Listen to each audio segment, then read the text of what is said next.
Hello Yeah. everyone, my name is Ammar Younas. I am CEO of IMO Innovation Consultants. IMO Innovation Consultants is a boutique digital transformation consultancy.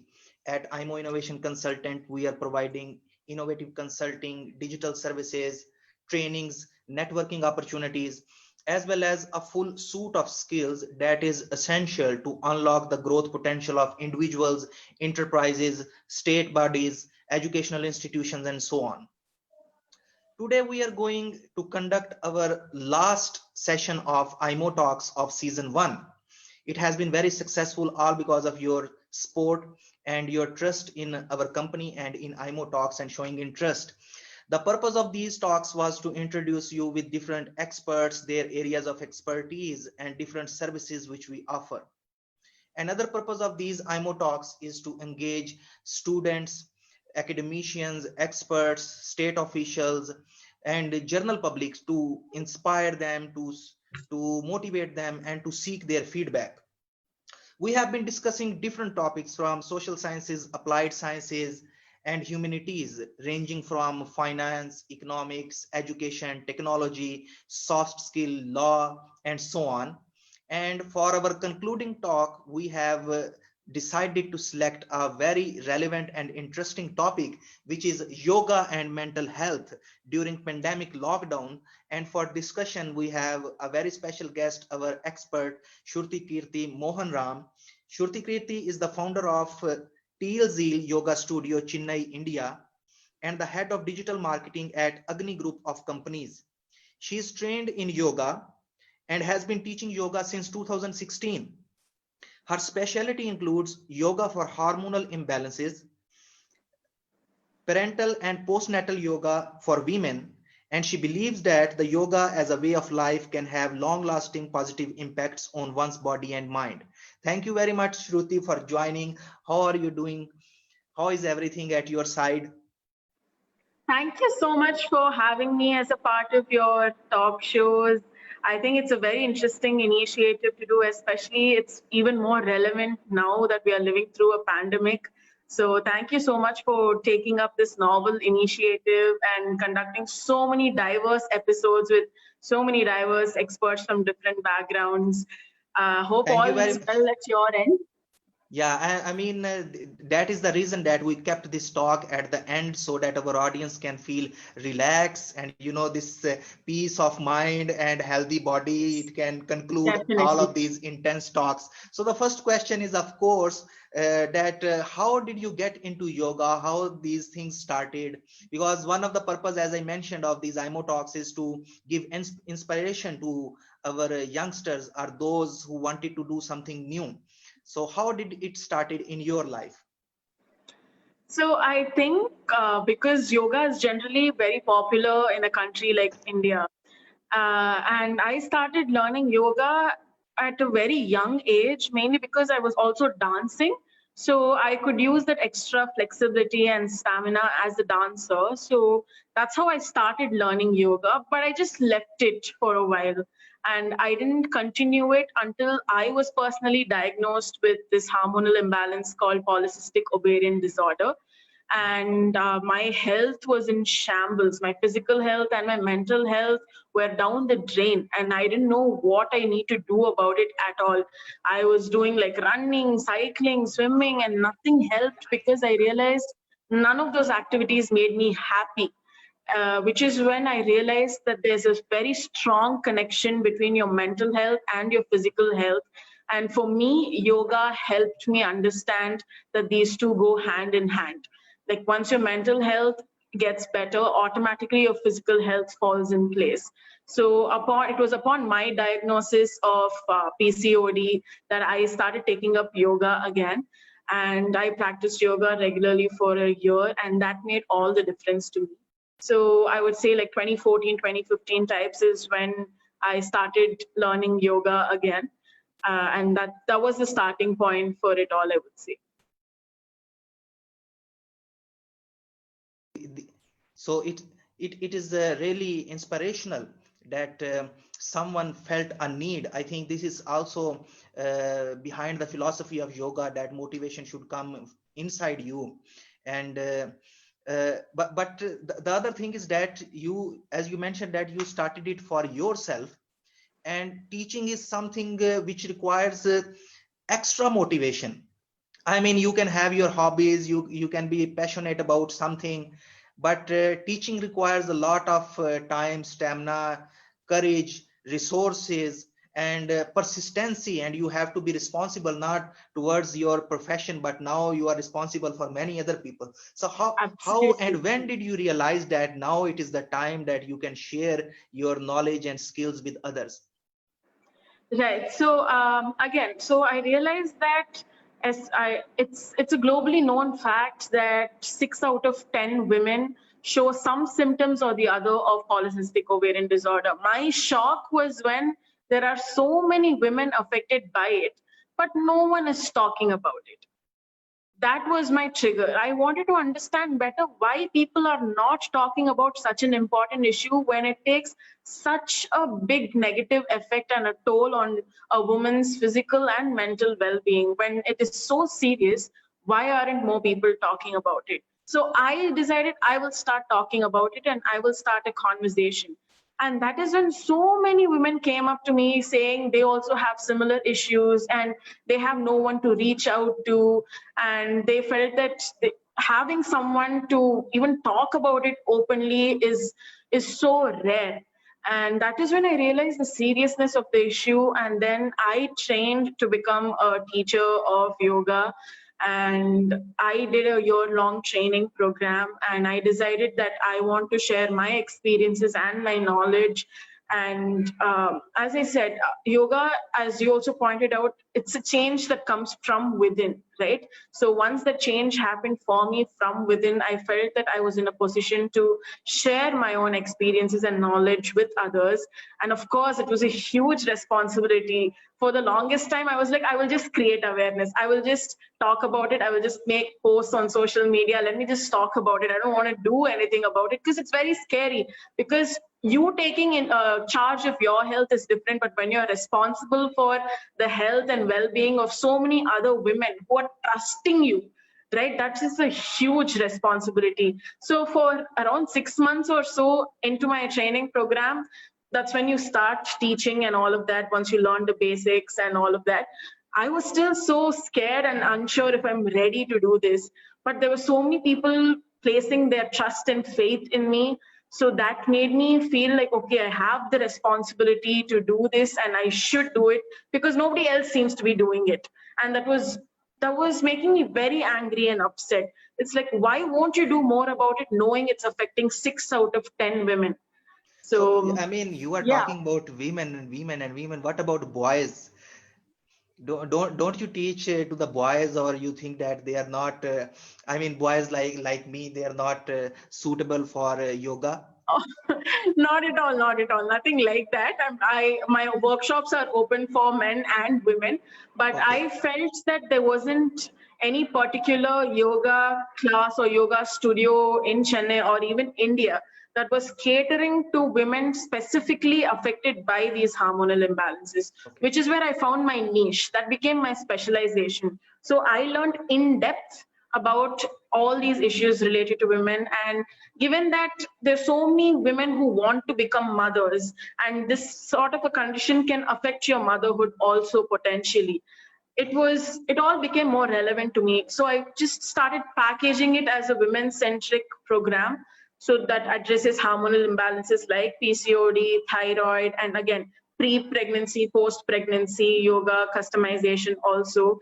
And the thing is, for men to find a safe environment to Mhm. practice yoga or any other fitness form, it's easy. It's easy to Yeah. find a safe Oh, environment for women to what a work positive out in anything. discrimination. Yes. Huh? Sorry? Positive discrimination.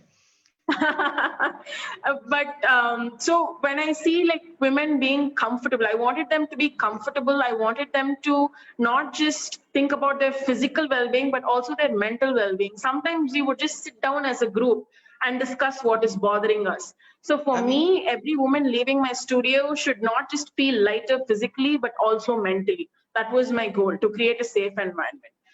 and women got so much more comfortable working out in that sort of an environment that just became a specialization. Okay. So men, obviously I teach men as well, but those are exclusively only specific workshops. Like say if you have like a day job and sitting at the desk 9 to 5, then there's a lot of stress on your neck, shoulders, spine. So there'll be like specialized workshops that are open for men and women, like say in corporate jobs or industry specific workshops or addressing specific concerns. So it's open to all, but my idea was to help uplift the women who trusted me. So that is where the specialization I comes mean, from. your yoga is serving a specific purpose, and you are talking about the positive outcomes as well. I just asked the question because whenever I see a man, a yogi doing yoga, it is more close to gymnastic or acrobatics, and this intrinsic value about which you are talking, it is absent. So that's why I asked the question. But there are so many other new emerging types of yogas like chicken nugget yoga or beer yoga or tantric yoga, which we have been watching in movies. So what are your views about this? This is far beyond what you are explaining right now. Your type of yoga is very spiritual and you know trying to impact on your hormones. But what are your views about these modern types of yoga? Or your Oh yoga is too God. primitive? No, not at all. Staying true to your roots is something very important. So, the idea behind doing yoga is to first improve your concentration and focus towards understanding yourself. So, when you have an external distraction like a food item, that is obviously going against a very fundamental principle of why you're practicing yoga in the first place. Okay, forget chicken nugget. What is beer? Beer, it's a form of alcohol. You're trying to Yes. detoxify your system on Maybe one it hand becomes and also hormones when holding a it beer goes on the other inside. hand. Huh? Maybe the beer becomes hormone when it goes inside your body. I mean, there should be something related. No, it is just to lure an audience by making false promises, just to because yoga is conventionally considered to be very traditional, boring, slow paced, and all of that. So, to attract the youngsters, they're just using these marketing gimmicks that Okay. don't serve the purpose at all. If you really truly want to make it a way of life and gain something out of it, then you should definitely stick to the original scripts and what they recommend and figure out how it works for you. Such external factors, like these are just props that are gimmicks to attract people to do yoga. Because now in India, yoga wasn't popular to this extent even in the past 4 5 years, I would say, but suddenly it's all the rage now because people consider it fancy. Suddenly it's like a status symbol. Suddenly it's like very posh and only the high society does yoga and all of that, which again, I have the Western marketing gimmicks to blame for that by talking about things like dog yoga, goat yoga, beer yoga, chicken nugget yoga. Like, where do you come up with these things? These are just gimmicks. If you really truly want to pursue yoga, I would suggest you stick to the grassroots level, basic traditional scripts, and with the intention with which they were created in the first place is totally violated in most of these modern forms of yoga. Yes. Uh, I mean, we have been listening about a proverb that sound body has a sound mind. So when we talk about sound body, and you have also elaborated that obviously the results are very promising. What about the mental well-being and psychological health of individuals? How these physical exercises impact on this?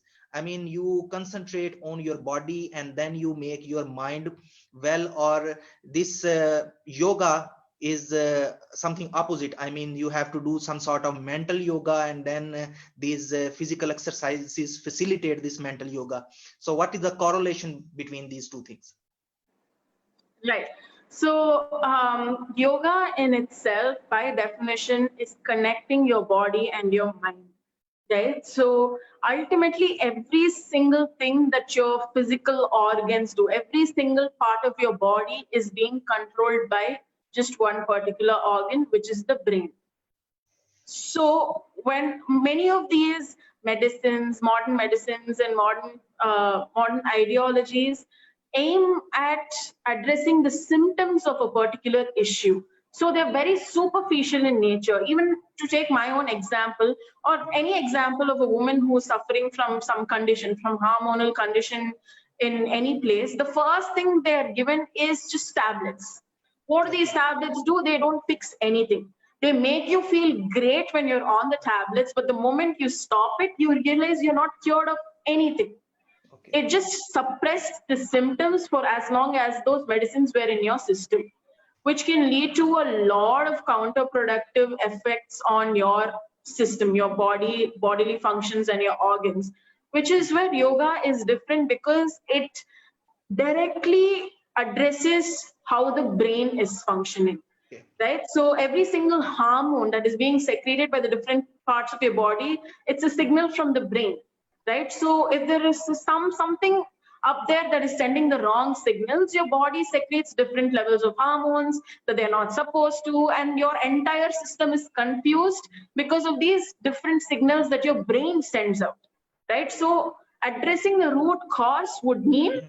addressing how your brain is functioning in the first place, right? Okay. That is where yoga is different, I feel, because it focuses on addressing the root causes of every single issue rather than just addressing the symptoms in a superficial manner. So yoga does that by ensuring that you focus, connect with your own self, with your own breathing in itself. Like we all know that breathing is that process that pumps in fresh oxygen to our body, right? And helps with blood circulation in the body and everything.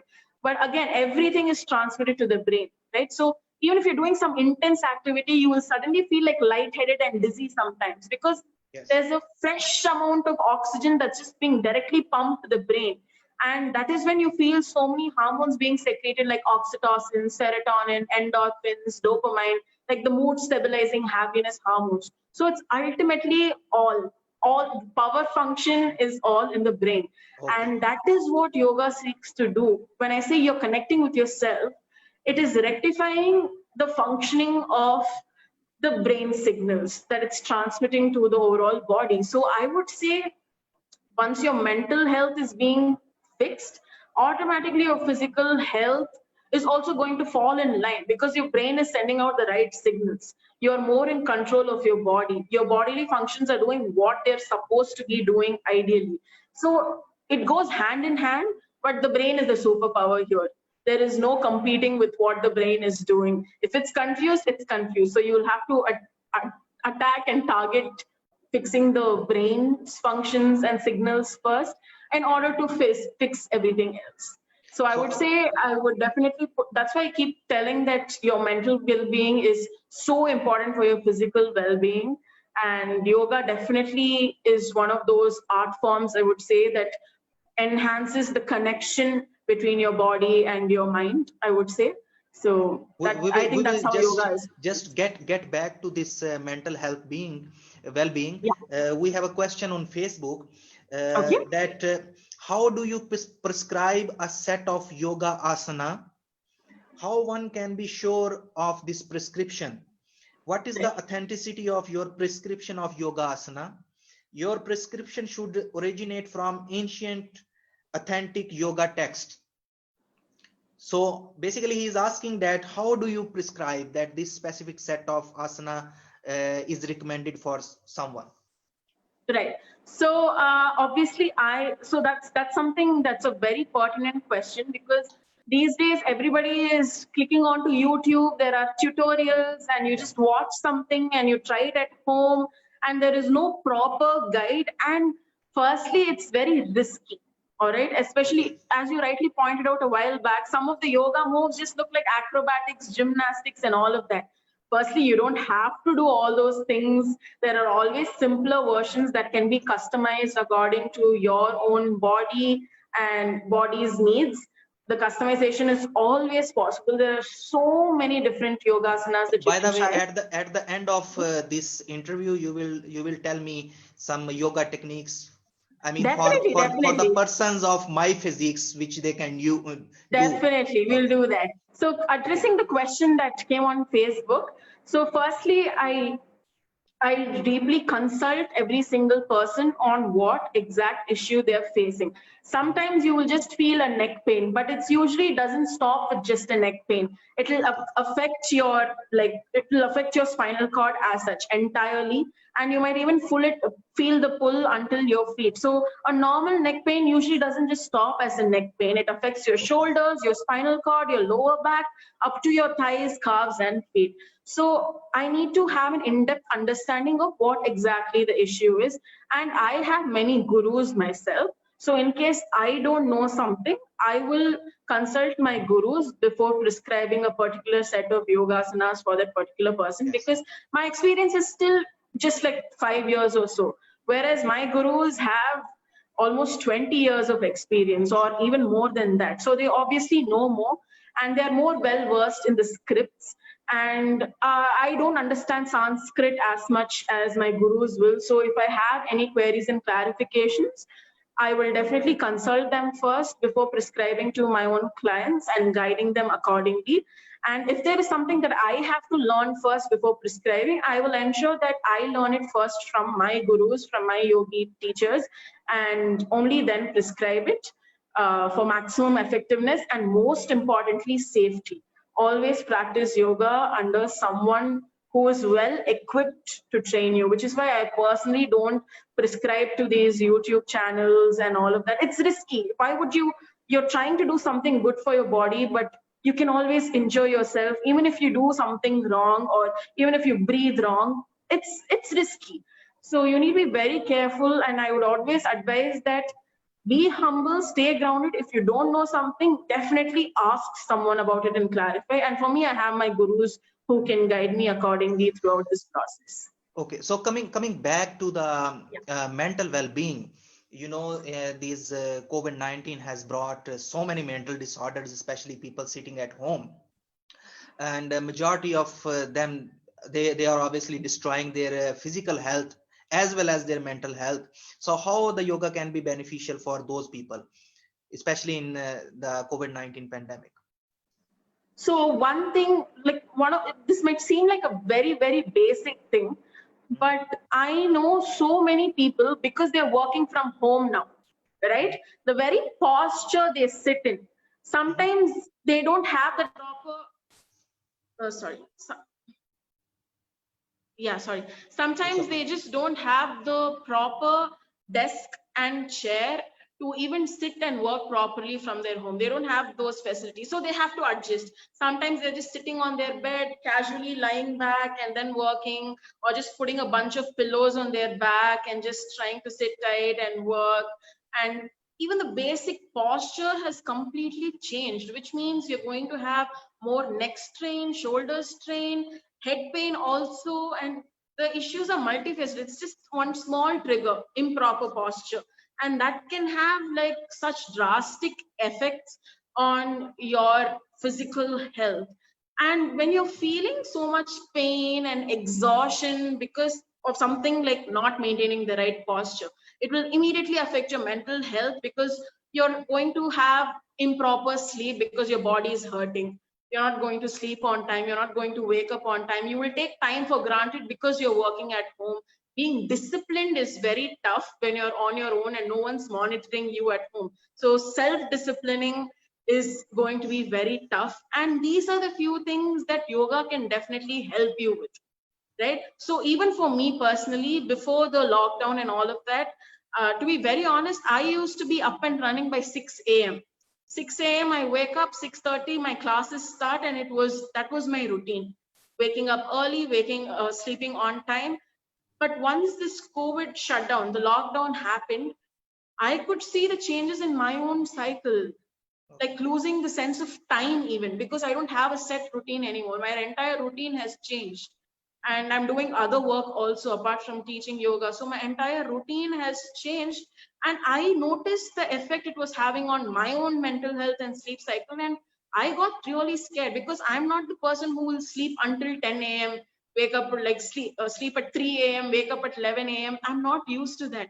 Suddenly, I didn't understand what my body and mind were going through. I just felt really, really bad, right? So that is when I realized the impact of having a set yoga routine, because I always say yoga is a lifestyle, and this small change in my lifestyle has made my whole life topsy turvy. It's like all tumbling down all around me. And it took me like 2 good months, like 2 good months to streamline my focus and try to get back to that routine. And it was very tough because some days, no, there's so many deaths happening outside and you can't step outside even to get fresh air. You're so conscious thinking, okay, this is an airborne disease, now I have to wear a mask even to go to my own terrace and watch the sunset. I can't go out anywhere, and it takes a toll on you physically because you can't meet your loved ones. You, even if you're staying away from like other older family members, it's best to stay away. You can't even go in and check on them. You don't know about their well-being. What happens if, for example, my grandparents had phone issues, so for 3 4 days my parents couldn't even reach out to my grandparents. So that's a lot of anxiety, that's a lot of unnecessary anxiety that you're dealing with, and it is so much tension that you take, right? And every single uh, of these incidents, I would say, definitely bog down your mental health, because the brain is overworking itself. So it's getting confused. It doesn't know how to respond or react to a situation. So your mental health takes a big toll. And you see people all around, there's so much uncertainty. You can't predict how COVID works. People don't know, even the scientists and the doctors and the microbiologists working on the COVID vaccine or just addressing the situation don't entirely know how it works. So the entire situation around you feels so bleak and negative, and everything is like in grayscale, black and white. Like, where's the color in my life types? So even for me, even though I've been practicing yoga regularly for such a long time, the sudden change drastically affected my mental health. As I said, so it took me 2 whole months. We are 4 months into this lockdown, so it took me around 60 days to figure out the changes in my own body and my mental health. So And that is when I how realized did this is a this serious issue. how did you overcome this? I'm not able to hear you. Can you hear me now? No. Can you hear me? You're not audible. From my side it is okay. Can you hear now? No. I can't hear you. It should be fine.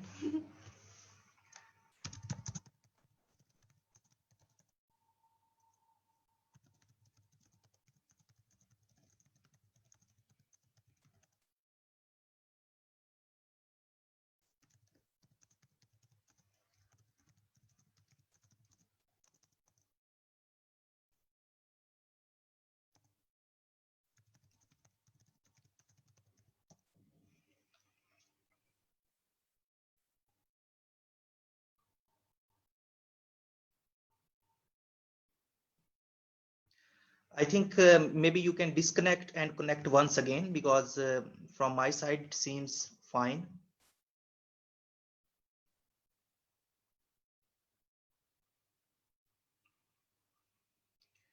Yes, so there are some connectivity issues. Um,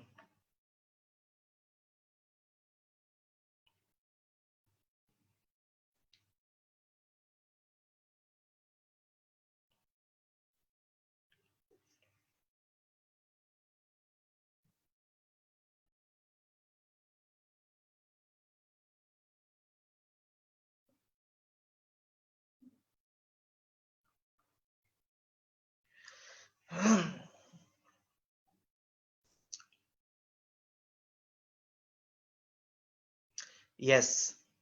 Can Yeah, you hear me? perfectly. Can you Yeah, hear me yeah, right now? Okay, Yes, yes, so it's absolutely. okay, no problem. So I was asking that you definitely elaborated that people have destroyed their psychological health. Obviously, it is not their fault, but the thing is that how they can now overcome. And in addition to this question, when you were describing about different techniques, I was thinking that certain elements or certain yogic elements are present in different other cultures and other parts of the world. Like this, talking about mental health, this philosophy behind Chinese yin and yang balance, and they try to, facilitate this balance by doing this Tai Chi. Or if you go into Sufism or in Buddhism, you have to do certain kind of meditations. So can you highlight that how yoga is different from this, or what includes in yoga? Is meditation a part of yoga or not? Right, that's an excellent question. So, as you said, all these different forms of, I would say, processes that help connect your mind and body better, right? They're like very similar across different cultures. They all preach one very important thing that's at the core of any such practice, which is oneness. Oneness with your body and your mind, right? Being focused and truly in connection with yourself, being aware of what your body is doing. And that is something all of these commonly preach. And they just have different ways of practicing and different techniques, but ultimately the goal is the same. So that way, I would say, like, even for the audience out there, you can try. How many of you know if you're breathing correctly? Right, most of us don't even breathe correctly because most of us do shallow breathing, something called shallow breathing, which means we are breathing from our chest. If you normally observe, your chest will heave up and down when you're breathing, but ideally it should be your tummy.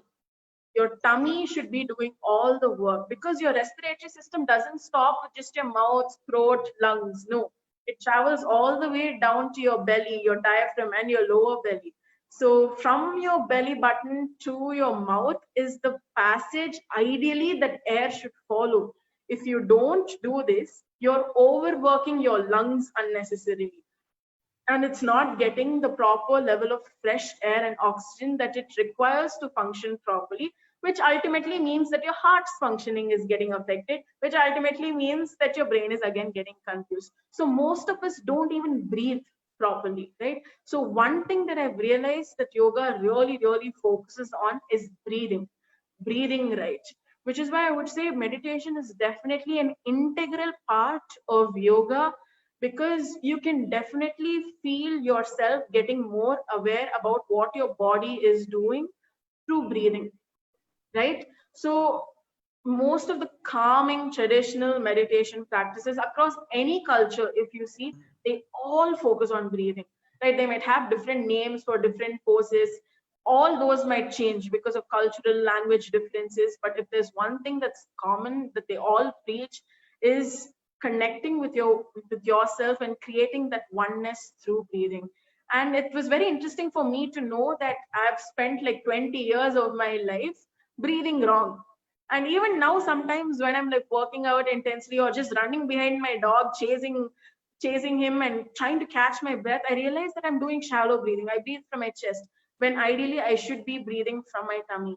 So it's something so small, it might seem so minor, but it makes all the difference. When you breathe through your tummy, for example, again, that's something that meditation focuses on. Breathing right is everything. Breathing right is so crucial and important, right? When you're breathing through your tummy, you will feel less exhausted because you're putting less pressure on your heart and your lungs. Okay, so the surface area which is working on transmitting fresh air to your body increases when you push it down to your diaphragm and your lower belly, which means there's more uniform circulation of blood and oxygen in the body. And that automatically will make you feel calm. That is what meditation successfully manages to do by creating more stability and balance in your body. And this is something that anyone can practice at any given point of time. And there are different types of meditation practices for different kinds of issues also, because you can focus that breathing differently to address different issues. Like supposing I know one of the yogis that I've worked with. He went to the Alps and Mhm. he literally wore no clothes apart from a shorts. Okay. He was bare chested sitting in the Alps, and because of the breathing technique that he practiced, because of the meditation technique he practiced, he could keep himself warm. For example, India is like a very warm country in general, very hot country, I would say, much like most of the equatorial countries. So the meditation techniques that we focus here to normalize your body temperature and keep it normal will be the cooling types of pranayama and meditation techniques. Pranayama is basically breathing techniques that you can Okay. practice along with meditation also. So there are cooling techniques of breathing and meditation. There are warming techniques that warm up your body and increase the body temperature so as to insulate it from the surrounding environment accordingly. And there are different types of meditation that will ensure that the freshest of oxygen and blood is circulated even to your fingertips, Mhm. right? So there's like so much science behind it also, I would say. And it might seem funny to the outsider that I'm preaching so much. Even I was a cynic, to be very honest. I was like, how is it possible? What is this? You do sit and breathe for 5 minutes and you feel the change, or what? I used to be a cynic myself, but then I started practicing it regularly and I saw the change. And that is when I truly started believing in the power of meditation techniques and yoga as such, because they've had such a positive impact on my life. I'm more at peace with myself and the person that I am, and I will definitely have only yoga to thank for it. And when I, as I told you, when I was diagnosed with hormonal imbalances, my bodily functions weren't under my control at all, which made my physical health worse, and it was very frustrating. But practicing yoga throughout that process, I could feel my mental health getting better. My anxiety coming down, my depression coming down. And that is when I realized the power of meditation and even breathing correctly. Breathing the right way can impact so positively in your life. You So have definitely already, pranayama and meditation yeah, are very integral to yoga. yes, you have already highlighted some of the key issues with which people are suffering during this COVID-19 pandemic.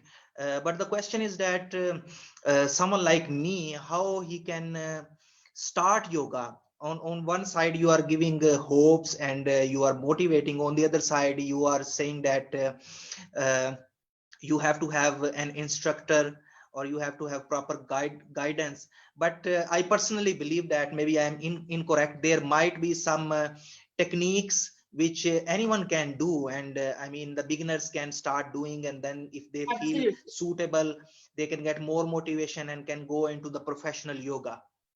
Perfect, perfect. I definitely agree. So there are a few techniques so that these were techniques that were actually part of our lifestyle in the older times, right? When we didn't have so much machinery and all to help us with our daily activities in everyday life, even like using a broom to sweep the house. It's good exercise. Like now I'm doing that at home and I'm seeing like how much my arms are actually working and how much I'm like bending down, picking up, squatting, everything, right? These were activities that were a part of our daily lives for the longest period of time before we had, say, vacuum cleaners or had the financial wealth to employ a maid or a servant who will do all this work. I'm realizing that because of our lifestyle change, these lifestyle conditions in our bodies happen. So, of course, I definitely agree with you um, when you say that anyone can start practicing yoga to their own extent to some level. I definitely agree. Which is why I would first say that there is yoga involved in so many household activities itself. So, my first suggestion to you to start doing yoga or to just generally embark on this journey, I would say start being active around your own household. Okay. Like, even if it means washing some vessels, even if it's 2, 3 vessels a day, washing your vessels But or just don't you cleaning think up. that cleaning your house or doing dishes is directly impacting on your mental health? Sorry, directly? Directly affecting on your mental health. I mean, this is directly something which impacting is out. negatively on your mental health. Yes, it is something which you are doing out of compulsion, and usually people don't like to do these things. So I would look at it the other way. I would look at it as one of the core values of yoga is self-discipline. I would look at such routine activities as trying to discipline yourself. Anything that you, if you want to get something good out of doing something, you will have to struggle and put in a little effort, right? It takes a little bit of effort of stepping out of your comfort zone. So, so what I'm saying is household activities is not equal to yoga, but I'm saying generally starting to being active instead of just sitting in your corner or wherever your desk is working from home, just even walking around your house and just being physically active. And even if you walk around your house for 5 minutes, ensuring that you're breathing right, observe your breathing. No, starting off by observing your breathing. Is your chest moving? Is your belly moving? Understanding your breathing pattern itself is so important. That will make all the difference. So I would, things that you can definitely do by yourself at home is all these pranayama and meditation techniques. They usually don't need, you don't need an expert to like guide you through it. However, there are many guided meditation playlists also that you'll find on Spotify and Mindspace and all of that. Those will definitely help. And some days, you know, when your mental health is so bad, I know some of my friends who feel that they can't even get out of bed on some days because they feel so anxious and depressed. They don't even want to get out of bed. And some of them go without taking a bath for 3 days. It's because their mental health is in shambles. They don't even want to get out of their room. They don't want to step out of their bed. And that is the impact that COVID I have seen having on people I know. And that is very scary for me.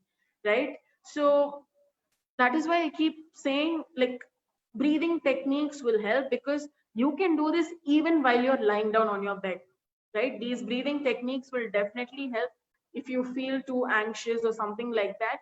I would be, because you asked for a technique, I will suggest the 4-7-8 technique. All right. So basically 4 counts inhale, 7 counts of holding your breath, and 8 counts of exhale, and all belly breathing. 4-7-8 pattern will definitely help reducing anxiety. And if you have sleeping issues at night, doing this for starting off with like 5 minutes, then slowly increasing week after week up to like 30 minutes or so, it will definitely help combat your anxiety issues. And see, once your brain is starting to function well, I guarantee you that your physical health will also start shaping better, because you'll feel more refreshed, you'll feel more active, you'll feel more energetic, you'll feel well rested because you're sleeping better.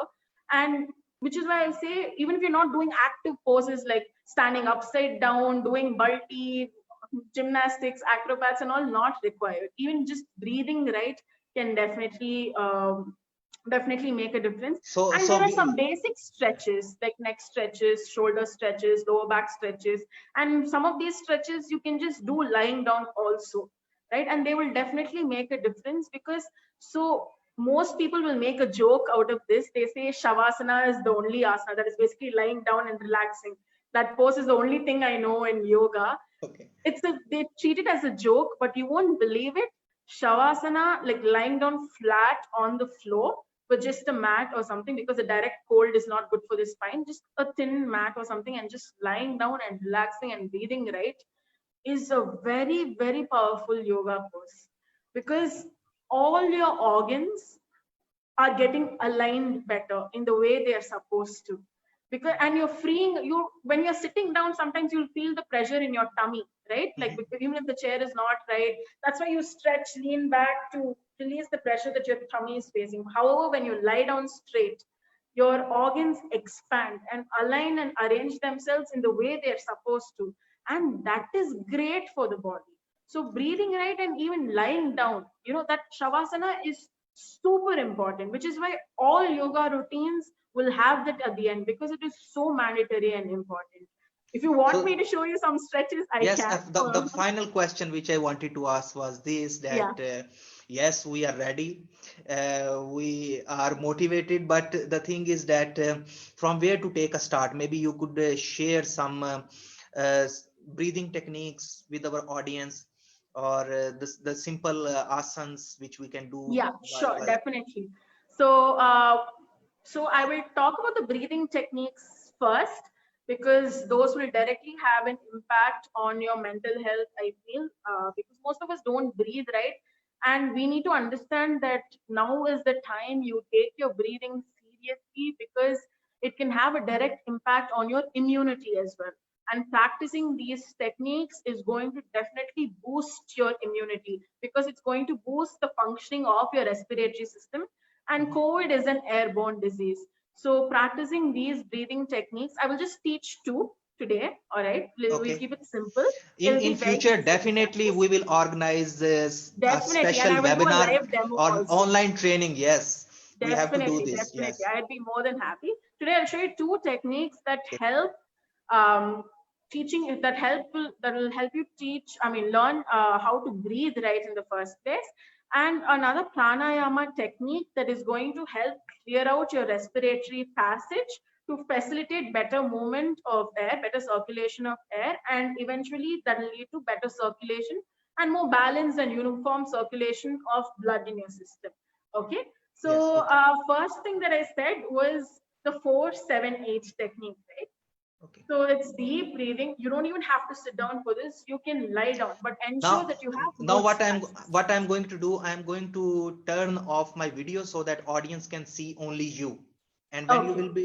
when you will be done with this, then I will come back. Okay. Okay. Okay. Cool. Yeah. So the first breathing technique that I'm going to be talking to you about is the 4-7-8 breathing technique. And this you can do either sitting down or lying down, whatever pose is comfortable for you. All right. And I would choose lying down because it means that my belly is automatically freer to breathe. So I want you to close your eyes as you're lying down and place one arm on your chest and the other arm on your lower belly. Okay, I want you to close your eyes and inhale for 4 counts. So you inhale, 2, 3, 4. Feel your tummy expand. Hold your breath for 7 counts. 1, 2, 3, 4, 5, 6, 7. And slowly exhale. Feel your tummy contract. 1, 2, 3, 4, 5, 6, 7, 8. Again, 1, 2, 3, 4. Inhale. Now hold, 2, 3, 4, 5, 6, 7. Hold. Exhale, 2, 3, 4, 5, 6, 7, 8. Inhale. Again, feel only your belly expand. If you observe, my chest wasn't moving at all. It was just belly breathing, and that is the right way to breathe. So I want you to concentrate on just your breathing. Keep your phone away, keep any other distractions just away, and just start doing this for 5 minutes, right? So just count 1, 2, 3, 4, hold 2, 3, 4, 5, 6, 7, exhale 2, 3, 4, 5, 6, 7, 8. And so the thing is, many people ask me, concentrating on one thing is so tough while meditating and all of that. See, the mind is a monkey. It's obviously going to jump from one thought to the other. So you have to give it an activity to keep it occupied. This single activity that you give your brain to do can even be counting numbers. So count to yourself. That is the only thing you should be concentrating on.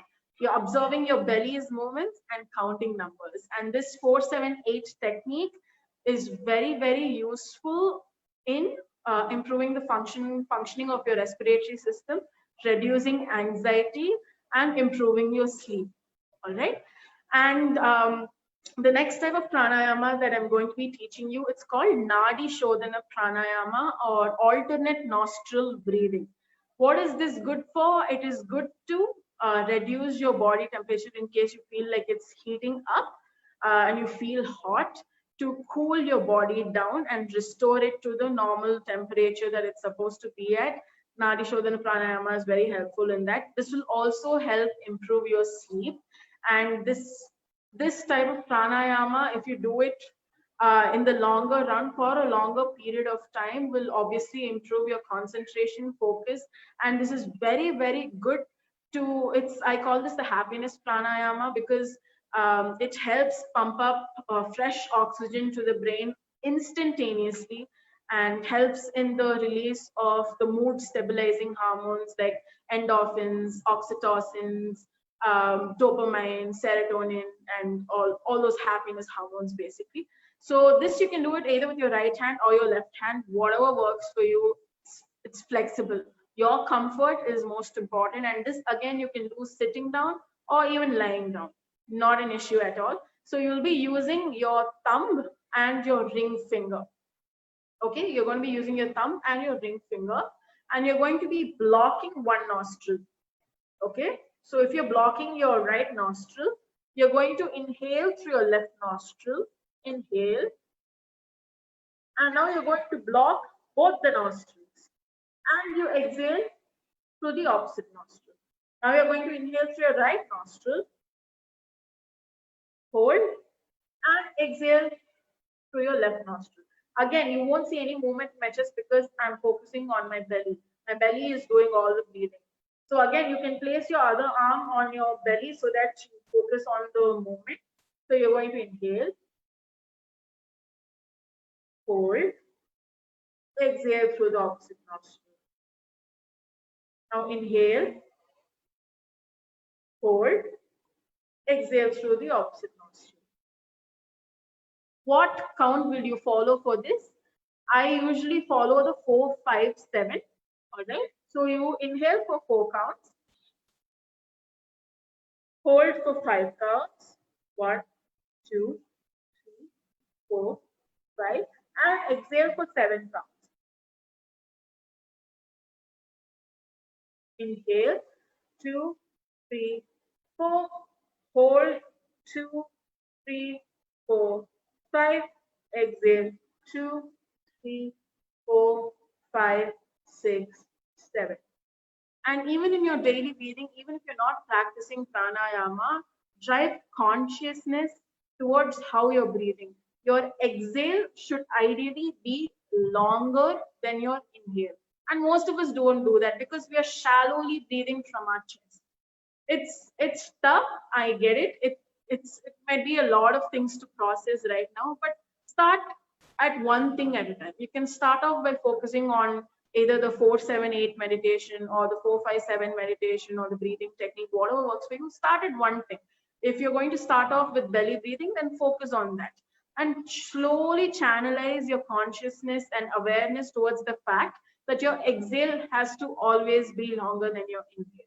And this itself will help boost the functioning of your respiratory system, as I said, will help boost your sleep, immunity, most importantly, because your respiratory system is functioning better in the longer run, and will help boost your sleep and reduce anxiety, and will definitely have a positive impact on your mental well-being. Yes, So I while hope you you were find those techniques describing, useful. while you were doing these exercises in the background, I was doing with you, and I was Okay, feeling great. the immediate benefit, especially with the breathing techniques. This frustration coming out, you feel Yes, less pressure on your chest.